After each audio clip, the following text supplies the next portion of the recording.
অভিজ্ঞতা, যার পড়ালেখা, যিনি ইঞ্জিনিয়ার হিসেবে সফল, আমলা হিসেবে সফল, চিফ এক্সিকিউটিভ অফিসার হিসেবে সফল, এমপি হিসেবে সফল, মন্ত্রী হিসেবে সফল, বিরোধী দলের নেতা হিসেবে সফল, সংসদের বাইরে বিরোধী দলের নেতা হিসেবে সফল।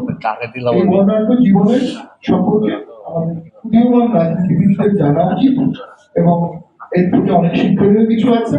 আমি মনে করি এই দুটি বই সেক্ষেত্রে বাইরে ফলক হবে।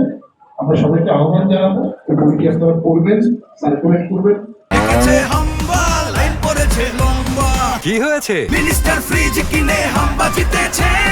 মিনিস্টার ফ্রিজ কিনুন, হাম্বা জিতুন। আরো আছে আকর্ষণীয় উপহার।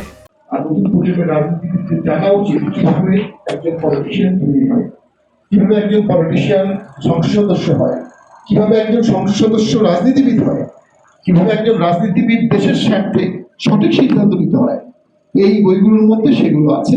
ওনার লেখনী শক্তি অত্যন্ত ভালো, বাংলা এবং ইংলিশ দুই ভাষায় তার যথেষ্ট জ্ঞান আছে। উনি সব্যসাচী রাজনীতিবিদ, সকল বিষয়ে তার পদচারণা। তো উনি টকশো করতেও খুব প্রাণবন্ত, লেখনীতেও প্রাণবন্ত, বক্তব্যও প্রাণবন্ত এবং পলিটিক্যাল অ্যানালাইসিসেও উনি অত্যন্ত দক্ষ। তো আমরা মনে করি দেশের প্রয়োজনে জীবন তাদেরকে অনেক দায়িত্ব নিতে হবে। আর he may want to avoid the responsibility, but avoid responsibility তাকে ছাড়বে না। দেশের স্বার্থে তাকে অনেক মতামত দিতে হবে। তার এই জার্নি, তার এই যাত্রা, এটি এখনো শেষ হয়নি, মধ্যাহ্নেও আসেনি। এই জার্নি অনেক দিন চলবে এবং গণতন্ত্র রক্ষায় তার যে সংগ্রাম, এটি অবশ্যই শ্রদ্ধেয়। গণতন্ত্রকে উনি সোনার পাথর বাটি বলেছেন। আমি মনে করি না এত হতাশা আমরা হব না।